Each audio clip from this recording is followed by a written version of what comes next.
Creeper! Ah man! Welcome back, everybody, to the A-Side. I am your host, Tom Bjork, and I'm very excited today because we're talking about one of my favorite bands, Radiohead. Don't you all love Radiohead? One of the most influential and acclaimed band of all time, dropping classic after classic throughout the 90s and 2000s, and even up to the 2010s, dropping some pretty perfect albums, in my opinion.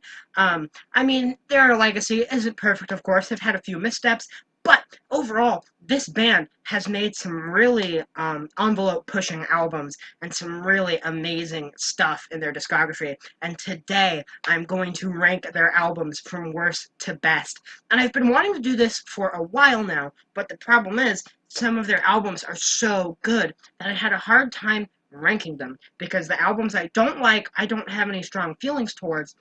And the rest of the albums I love. So it's hard to choose, and put them where they need to go. So, to cover my own ass, I have split each of my rankings into different tiers.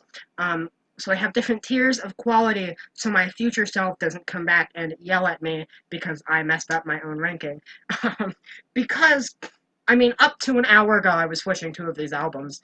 Not even my top tier ones, if that tells you anything of the quality of Radiohead's discography. Not even like my top albums I was switching to on the lower spectrum that I just couldn't decide because both were so solid, but I couldn't like pick a favorite. So yeah. And that being said, I will have little edits to let you know when I'm going into the next tier. And usually with my rankings, I would also put little slides in between each album, but luckily, I have Radiohead's entire discography on vinyl, so I don't need to do that. And before you ask, no, I have never felt the touch of a woman, but I don't need a thought because I have Tom York's beautiful, luscious falsetto. Now, let's get into the ranking. What am I doing here? Oh, jeez. Now, here we are in the Meh tier, and I want to make something very clear. These albums in the Meh tier aren't necessarily bad, they just don't stack up to the rest of what Radiohead has to offer. So I don't dislike any of the albums in this tier. Like I said, they just don't necessarily stack up or compare to what this band uh, was usually at, or, you know, the par of what Radiohead would usually be making. And coming in last place at number 9 is their debut album, Pablo Honey. Now, I am a bit warmer to this album, I think, than most Radiohead fans are. A lot of people really dislike Pablo Honey, and it's very, very often put in the bottom spot. And for good reason. Radiohead would go on to make some amazing genre-defining albums that pushed what rock and electronica could do and be in the mainstream, whereas Pablo Honey is just your run-of-the-mill early 90s grunge album, an alternative rock album. It doesn't do anything too interesting. But that being said, it's a pretty solid alternative rock album. Sure, a lot of these songs have faded into obscurity, but there are some decent tracks on here. I think You is a pretty solid opener, along with Anyone Can Play Guitar. Even Ripcord is alright. And Creep is the big song off of this album that everyone knows. And a lot of people, including Tom York himself, absolutely hate the song Creep. And I have some annoyances with it, but it's not the track's fault. My problem with Creep is I always say, oh, I love Radiohead, you should check them out. And the response I always get is, that band that made Creep? That song sucks.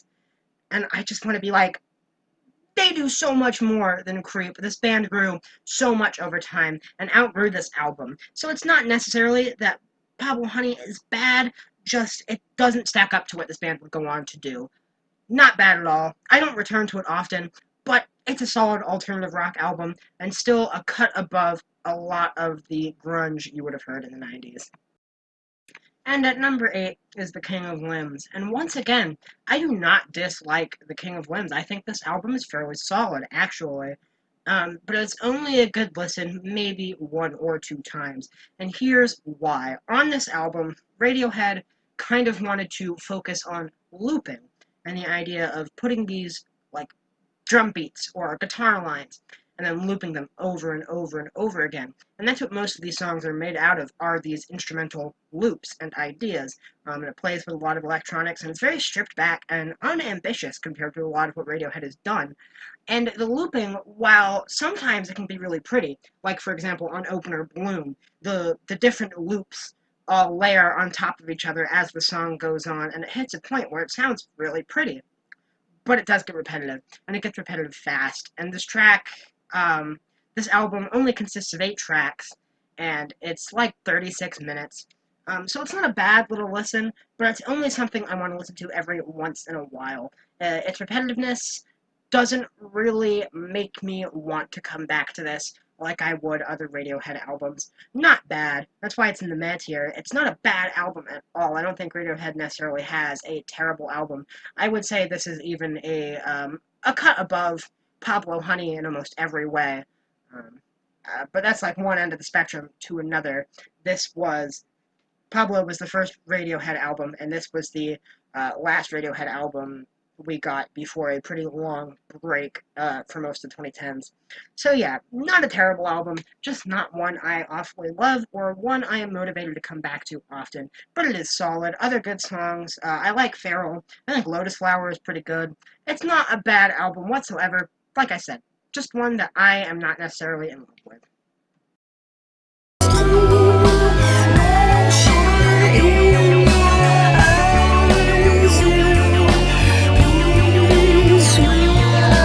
Now we are getting into the great tier of Radiohead albums. Um, and this tier, I love all the albums in it. These next couple of albums are all great. Hence why they're in the great tier. But they don't necessarily meet the standards of their best work, but I do think these albums are extremely good and do show that Radiohead is one of the greatest and most important bands of all time. They show experimentation and maturity and Tom York and everyone in the band thinking forward and trying new things and doing experimental things, for lack of a better word. So all of these albums, very good. Starting with number 7, Hail to the Thief. Maybe a little controversially, I have Hail to the Thief this low. But, like I said, this is in the great tier. I love this album. And honestly, if I would have done this maybe 2 or 3 months ago, this album would have been much higher. And honestly, I was switching places with this and the next album about an hour ago. This is the reason why this video took so long, is I could not decide between Hail to the Thief and my number 6 album. But I did. And Hail to the Thief, like I said, is a great album. Even though for some reason Tom York and some other members of the band think it's their worst album to date, which obviously you just saw is not my opinion whatsoever. Because this album has some great moments. 2 plus 2 equals 5 was an amazing opening track with that explosion at the end that makes me want to come back for more every single time. And a lot of the political themes on this album are interesting to see, Tom York and Radiohead, a British band, look in at our, at the time, kind of incapable leader, George W. Bush, and kind of the Iraq War and all the things going on in America and the world at the time. And Tom York said these songs, he didn't sit down to make them political, it just kind of happened. But there are some great moments on this album, like the aforementioned 2 plus 2 always equals 5. Sit Down, Stand Up is absolutely beautiful with the electronics on it, and Tom's vocals sound absolutely great, as they always do, in his falsetto. And of course, it's been made fun of and memed to death, but the raindrops times 47, when he says the raindrops 47 times, I like that moment quite a bit, actually. I think it's very pretty. And the song kind of focuses on, you know, listening to what the government and the media has to tell you and always following kind of the status quo and being kind of a sheep. When they tell you to sit down, you sit down. When they tell you to stand up, you stand up. And I feel like that's something that rings true today with the impact that media and even social media has on us. And Tom York was right. And that's something we're going to be going over a lot, is the fact that Tom York was right. The things he wrote about in the 90s and early 2000s still happen today and is what happened today. But there are other great moments on this album as well. Sail to the Moon is an absolute beautiful piano ballad. There is great. A Wolf at the Door is a pretty good closing song. But I do have some problems with this album, and that is it starts to lose me as it goes on. Um, this was one of the first Radiohead albums, really since like The Bends, where there wasn't like a sound they were going for. There wasn't a specific thing that they were shooting for. This was kind of raw, and a lot of these songs were played live, and they are more rock focused and rock, heavy, and that's what they're kind of going for, mixing a rock sound and electronic. But because it wasn't as planned out and meditated, this album feels half baked in a lot of places, and a lot of the tracks, especially in the later parts of the album, lose me and don't necessarily capture my attention as much as on later albums. That being said, this album is still extremely excellent, so I have no complaints about Hail to the Thief. Really, it is an amazing album. At number six is an album I love to listen to. Actually, I listen to it quite a bit, and that's why I ultimately put it over Hail to the Thief, and that is Amnesiac. I come back to this album more than I ever thought I would have when I first heard it. The first time I heard this album, I was bored as hell. I did not like it, especially comparing it to Kid A, because this and Kid A were recorded in the same session. This is almost like a part two to Kid A. Originally, they were going to be a double album, which would have been ridiculously long. Um, but yeah, this album does not stack up as much to Kid A, and I was expecting Kid A 2. That's not what I got. But the more I listened to this album, the more I thought about it, the more I appreciated it as its own work. And I think it does a very good job of what it goes to. It really has this spacious feel to it a lot of the time. Whereas Kid A was spacious in like a cold, kind of desolate, afterworldy, after apocalypse y kind of way. This is more emotional and depressing. It feels like tracks like Knives Out and You and Whose Army um, are more kind of uh, actual tangible instrumentation compared to what you see a lot on Kid A, and songs like I Might Be Wrong and Pyramid Song are these absolutely beautiful songs that are very emotional and kind of gut punching a lot of the time when it comes to the emotions, whereas Kid A lyrically wasn't really as much of an emotional album. This is, and it's kind of that desolate, cold, emotions that you feel through this album, and that's kind of where I came to like this album quite a bit. And I know what I said probably doesn't make sense, but it's hard to explain art like this. I don't want to sound pretentious, but Radiohead's work is a little more complicated than other bands. It's a little harder to talk about something like Radiohead than it was like Weezer, per se. I'm not saying I love Weezer, I like Weezer more than Radiohead, actually. Even though Radiohead is top five for me. Uh, anyway, what was I talking about? Oh, that's right, Amnesiac, and how awesome it is.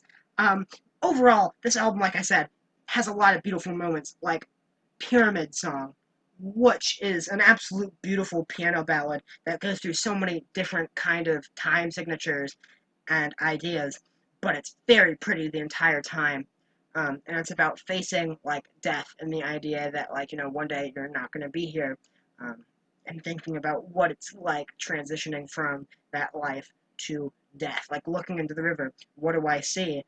That's looking like the future. The river is you passing away. Um, Other great songs like the opener, packed like sardines in a crushed tin box, is the closest you get to Kid A on this album. But I like a lot of the middle tracks on this album, like You and Whose Army, I Might Be Wrong, and Knives Out, which all three are these very kind of cold rock songs, all driven by beautiful bass.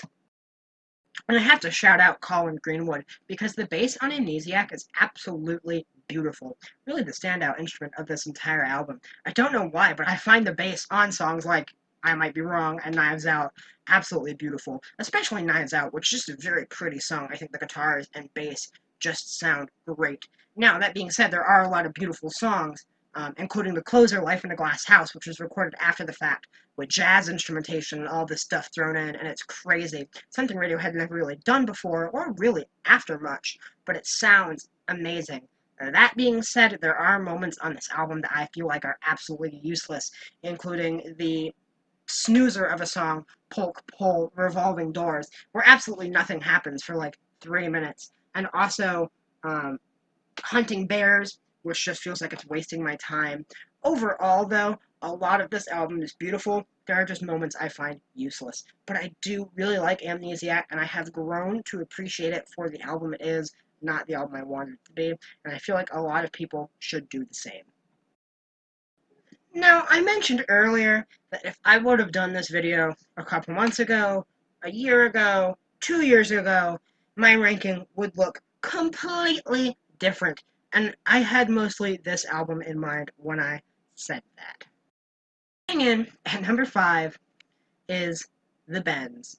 Now, this album for me is something I've changed my opinion on quite a few times. The first time I heard it, I really liked it, but then I kind of started teetering toward, it's just kind of like Pablo Honey too. But then the more I listened to it and the more I thought about it, the more I fell in love with this album because it's everything good about Pablo Honey, but done 1,000 times better. And it's more of a Britpop experience rather than a grungy one. And I do consider this to be the best Britpop album of all time. Um, Maybe What's the Story, Morning Glory is better. I don't know. And I do consider this to be a Britpop album, and a lot of people disagree with me, and that's fair because it does have a lot of things that make it a little more unique than your average Britpop album. And that's how I need to describe this album, is unique. Because it's not just your typical mainstream alt rock like Pablo Honey, but it hasn't quite reached that level of sophisticated experimentation of OK Computer, this album's um, successor. So this leaves this album in kind of a weird middle ground of being both kind of experimental but still mainstream, and I think it works really well. And I love almost every song on this album with the exception of Sulk because the hook on Sulk drives me absolutely insane. But every other song on this album is great. This unique experimental kind of grungy Britpop sound, fusions that you really haven't heard before or after, really. And I just think it's done so well on a lot of these songs. From the depressing and sad Bulletproof I Wish I Was, which is probably my favorite song on this album, to the banger of a title track, The Bends. Not to mention the more experimental moments that do show that this band would be going in a direction of higher art, like Street Spirit Fade Out or Fake Plastic Trees. And a lot of these songs on this album just are wonderful. Planet Teletext is a great opener. My Iron Lung is a banger. Black Star is great. Overall, The Bends is just a great album. It teeters on the perfect tier for me. It's not quite there yet, but this is an album that I feel like the more time goes on, the more I'm just going to love with all of my heart. So The Bends is very good, and not a bad starter part either, because like I said, it's still fairly mainstream. You've got songs like High and Dry, which I hear on the radio every once in a while, and like in restaurants and stores and stuff, which is rare for a Radiohead song, but it has that pop appeal. It is a beautiful, beautiful song. I do really like High and Dry. It was an early favorite off this album for me. And it has those moments, like I said, like High or Dry. It has the kind of more banger moments, like My Iron Lung and The Bend, but it has those more experimental moments, like I said earlier, with Fake Plastic Trees and Street Spirit Fade Out. So overall, The Bends is just a really great album and a great starter album as well. One of two albums I would recommend probably to getting into Radiohead. So yeah, overall, The Bends, great stuff. Stop the noise, I'm trying to get some rest. So now here we are. We are at my top 4, and also what I would consider to be the perfect tier of Radiohead's albums. Now, please do not get mad at me for where I place these next 4 albums, because I truly believe with all my heart that these next 4 albums are all 10 out of 10s. Perfect albums. Now, Radiohead is in my top 5 favorite bands of all time. I absolutely adore Radiohead with all my heart, and these 4 albums are so important to me. And every single one of them has been my favorite Radiohead album at one point or another. Yes, I know. That's why it took me so long to make this album ranking video, because I just love Radiohead that much. That these 4 albums I think are all perfect, and they have all been my number 1 favorite at one point or another. But one has to come to the bottom of the perfect tier, and that is a moon-shaped pool. Now, like I said, this was at one point my favorite Radiohead album, and I can say that this is the most beautiful of Radiohead's albums, as it's their most recent. Johnny Greenwood, the band's guitarist, spent a lot of time on film scores in between in between King of Limbs and A Moon-Shaped Pool. So a lot of the strings on this album and orchestration um, implemented on this album are absolutely lush and beautiful. You can look at songs like Burn the Witch or Glass Eyes as examples for how pretty the orchestration is on this album. And it's just a joy to listen to because it's so beautiful. Do your ears a favor and listen to this album. From the second you boot up this album, it opens with Burn the Witch, and you hear those beautiful strings backed up by some great electronics, and then Tom starts singing, and everything from that point on, your life will never be the same.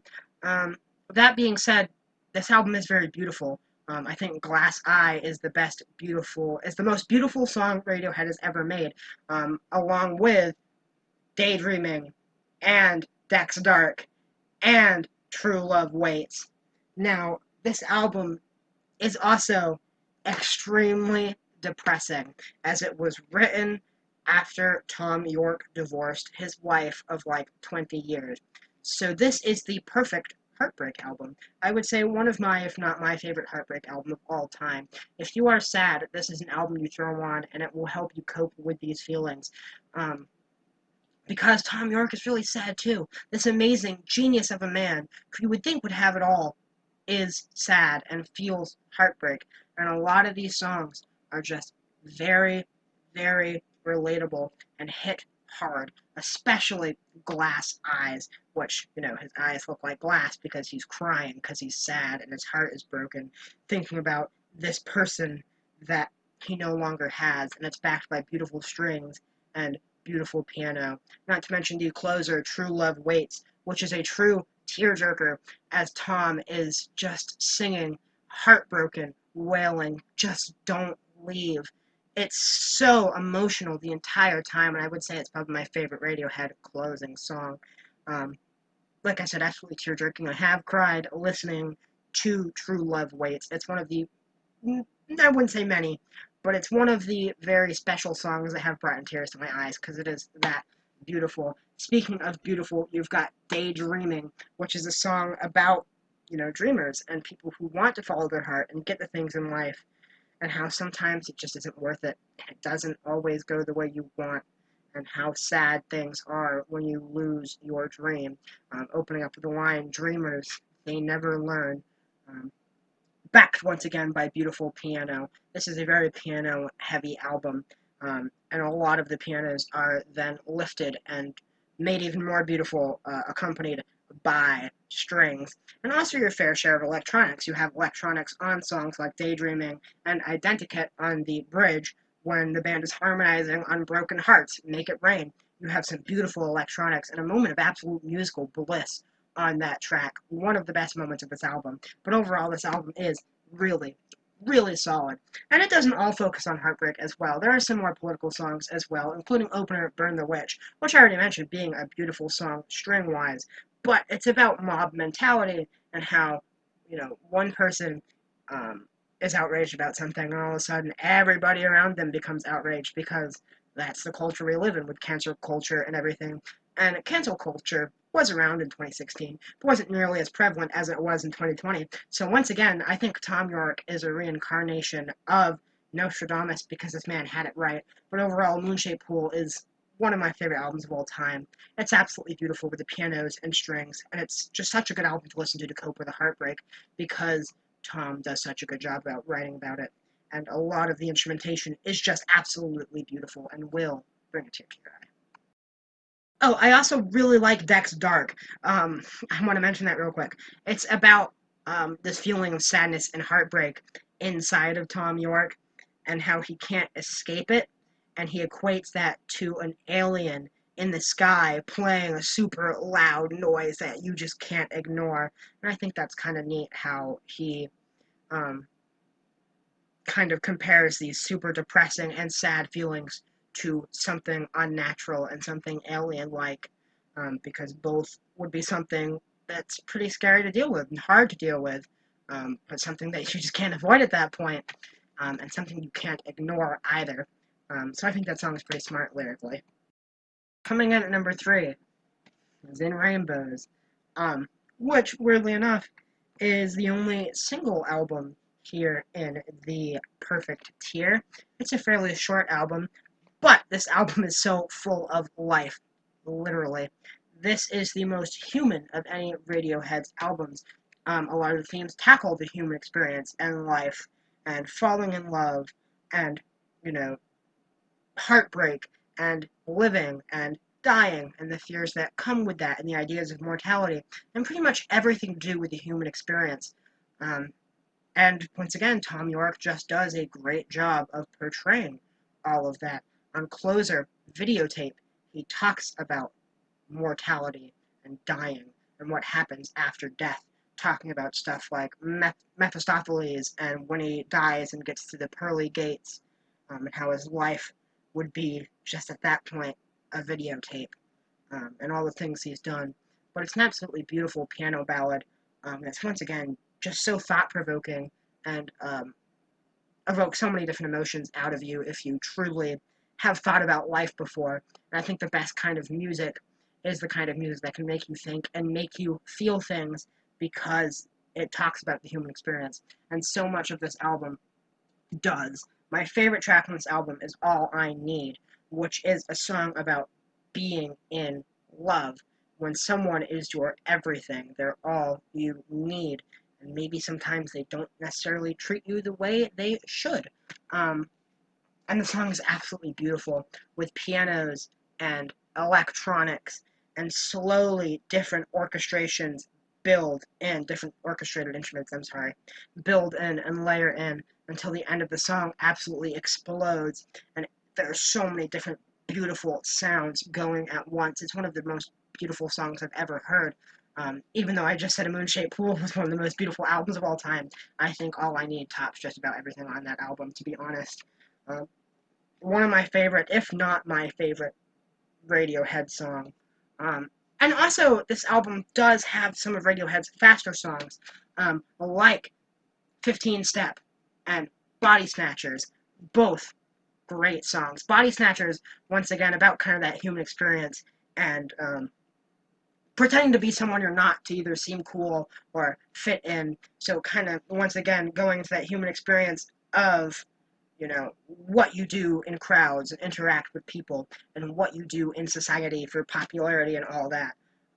So once again, delving into those ideas. Weird Fishes, Arpeggi is about, being picked over by people. No one ever chooses you. So sometimes you make bad decisions going after these, cheap people that you don't really feel anything for, just so you're not alone because no one ever picks you, which is something I can relate to, um, and I'm sure Tom York can as well, considering he wrote it. But In Rainbows is an amazing album, and I think it sounds very warm too, where so much of Radiohead's stuff, especially in the 2000s, can sound very cold and lifeless. I think a lot of the songs on In Rainbows, partly because they go back to more traditional rock instrumentation on this album, a lot of them just kind of resonate more with me as a person, and the sounds are much warmer and just fill me with more life and feel so lifelike, for lack of a better word. This is the album I would recommend to anybody wanting to start listening to Radiohead. Start with In Rainbows because it has beautiful moments like Nude,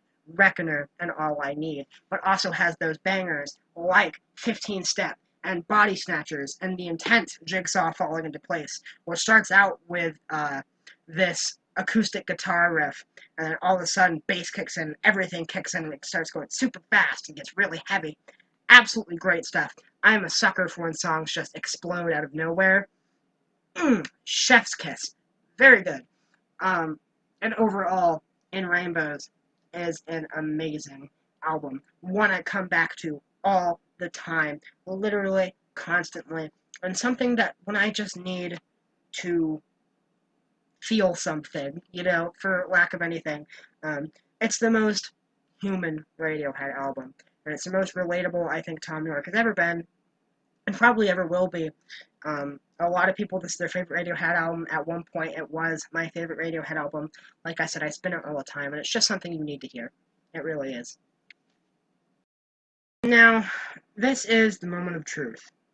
My top two albums are once again albums I have switched between quite a bit, but I think the more I think about it and the more I search my soul, I know what the better album is.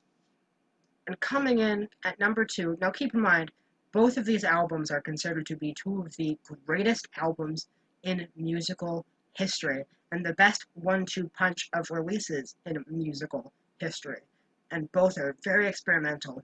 One I would say more experimental than the other, but doesn't necessarily mean better, keep in mind. Both, like I said, are perfect along with those last two, but these two albums especially have very special places in my heart. But coming in at number two is Kid A.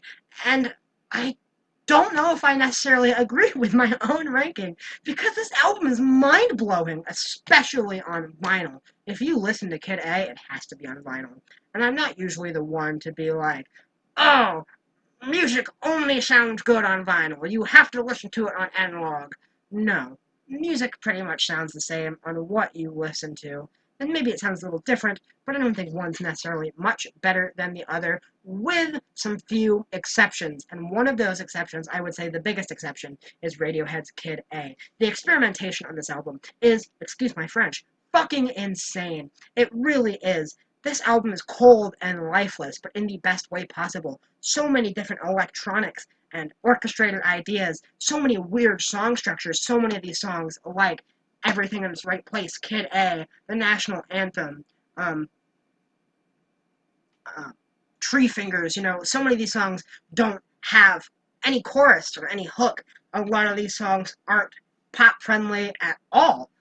There was no single released from this album, but I couldn't tell you what one you could release. Maybe Idiotech, but the electronics and the electronica vibe and the ideas they were going for are so out there that I don't think it could appeal to a mainstream audience.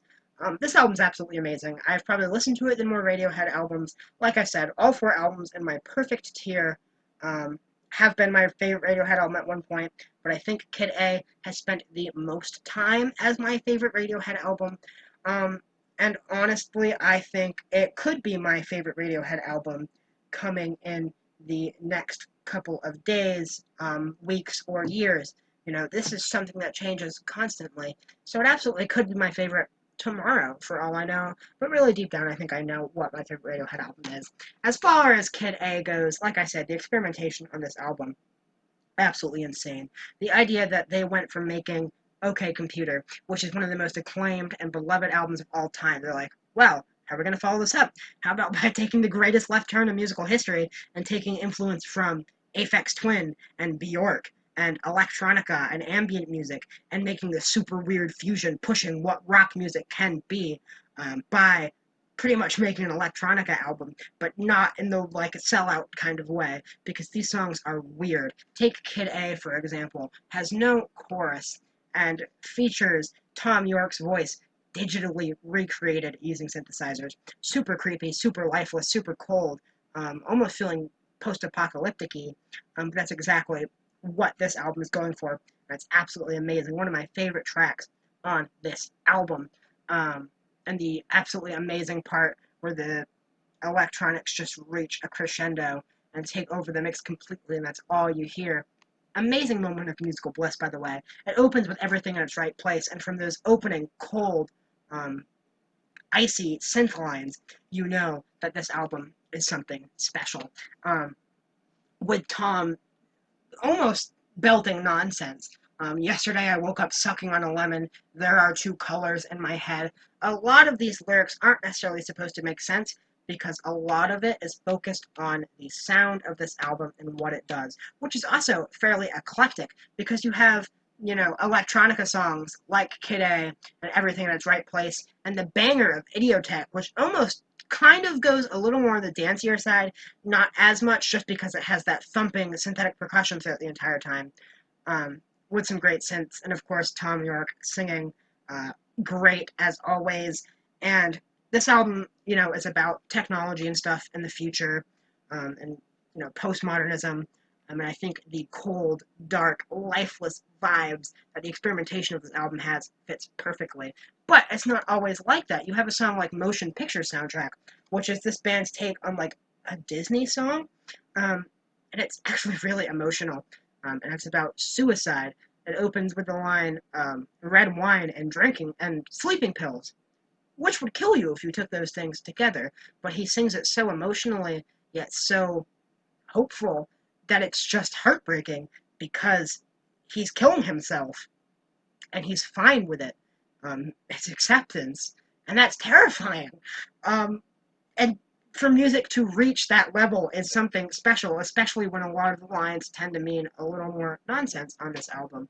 But you also have this ambient little interlude called Tree Fingers, which almost does absolutely nothing, but in the best way possible. And you have some songs a little closer to what Radiohead would usually do, In Limbo and Optimistic being those songs. The weaker songs on the album, of course, but amazing. Now, this album is perfect, like I said, but it is a little, if I had to nitpick, it's a little incoherent. It doesn't fit together necessarily as one experience as much as I think some people would like to act like it is. But this album, I love this album. I have talked about this album to death. If you know me in real life, you have heard me mention Kid A at least once. I adore this album. It's pretty much my religion at this point. I chant about it like it's gospel. I share it with everyone I know. It's not a good starter album. This is not the Radiohead album to start with because it is so weird. It's so out there. And a lot of these ideas just aren't going to fit with mainstream perceptions of music. If you're not into experimental music, this is not the album to start with. I think Radiohead is a really good band to start listening to experimental music, um, with albums like In Rainbows or The Bends or my number one pick. But this is not where you start. This is where you get. This is what you get for being a Radiohead fan. This is kind of the culmination of you getting into experimental music, is you get rewarded with this masterpiece. Now, number one, if you know Radiohead's discography, you know what it is. You know I've talked about this album a lot. If you know music history, you could have probably guessed what this was going to be. It's OK Computer. Now, this album is once in a lifetime.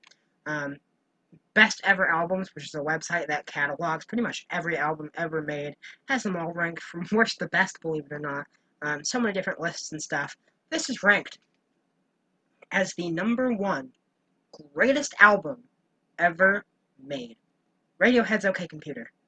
It's in my top 5 albums of all time. This is an album that's going to stick with me until the day I die. I'm not going to say too much about it because I want to review it. So just keep in mind this album is very special to me, that it will, like I said, stick with me until the day I die.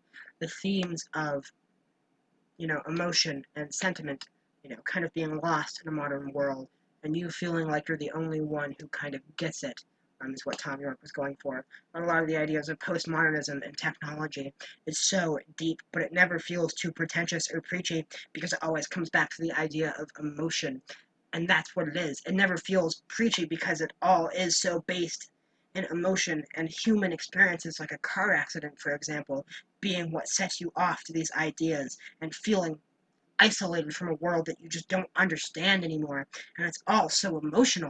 And that's the only word I can describe to use it, is it takes the ideas of technology taking over people's lives and people, you know, becoming reliant on it, and sentiment being lost, and emotion being looked down upon.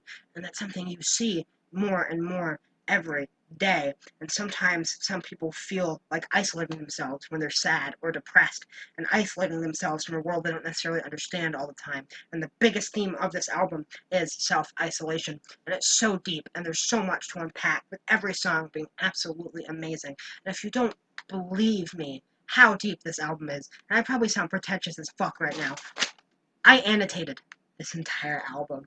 That's how much it means to me. Multiple pages, every track, I annotated every single one, went through and dissected the themes of what I thought about them. Every single one, and I wrote an essay at the end. Call me a nerd. That's fine. I accept it. This album's a masterpiece. In my opinion, while it may not be my favorite album of all time, it's in my top 5. I do think it might just be the greatest album ever made. With some amazing songs. Really, every single one. The first time I heard Paranoid Android was a life-changing experience. It blew my fucking mind. And I'm not joking. Paranoid Android is still a masterpiece. Along with Letdown and No Surprises and Subterranean Homesick Alien are all beautiful songs. Airbag, a song evoking so much of emotion and setting up this album perfectly. Kind of the idea that Tom York getting in this car crash, an airbag saved his life, kind of made him think about life more, how he almost died. This near death experience opened his mind to so much, and how technology, while not always being the best thing, saved his life, and how maybe it'll go too far one day. And that's kind of what set off these ideas about life to inspire this album. And it ends with The Tourist, where Tom is singing, "Idiot, slow down," saying, "Live your life slower. Stop to smell the roses. Be like a tourist in life. Take your time. See everything you can. Think about everything. Don't let emotion fade away." And at the end, there's one single hit of a triangle after he says, "Idiot, slow down," which represents the car crash that happens in Airbag that sets off the entirety of the album. It's like poetry. It rhymes. And that's just something genius to me. And every single song on this album is amazing. Most of them are thought-provoking and evoke so much emotion and so many different feelings. Let Down and No Surprises have both made me tear up. Subterranean Homesick Alien is about, feeling um, displaced in the modern world, in the world we're living in, and how Tom York just wants aliens to abduct him, so him and the aliens can be silent observers of the world that they don't understand. And it's just beautiful. Um, so I don't want to go too much in depth because I will review this album. Because, like I said, I have a lot of notes on this album. I annotated the entire thing. So that's my number one. Radiohead's one of my favorite bands of all time. So I'm sorry if I sound a little pretentious in this video. Radiohead is kind of a band for pretentious people, I should say, a lot of the time. But I feel like you have to have a certain pretension about you to enjoy the more experimental sides of music, and that's okay. There's nothing wrong with being a little pretentious and a little artsier than everyone else. Um, and that's the takeaway of this video, is that there's so much to life that a lot of people miss, and I feel like Radiohead talks about that quite a bit, especially on OK Computer, how, you know, modern technology and modern culture, people live so fast and without sentiment. That's brought up on Letdown, on OK Computer. How sentiment is lost and emotion is lost and everything. Things start to become so meaningless, and vapid. And I feel like that's a lot of the time what happens now. And that kind of artsiness and pretentious kind of edge in music isn't necessarily a bad thing. I think a lot of time that's lost on people is they don't listen to the artsier stuff. And that's okay. To each their own. I enjoy some stupid shit myself. But it's important that we listen to things like this. And that's why OK Computer is actually preserved in the Library of Congress for being historically and artistically relevant and important and impactful. So, yeah, I will do a review on OK Computer. This video's gone on long enough. Radiohead ranked top 5 band of all time for me, and if you sat through this entire video, thank you. Leave your ranking of Radiohead albums below. A lot of people have different opinions, so I'm interested to see them, and I will see you all on the flip side.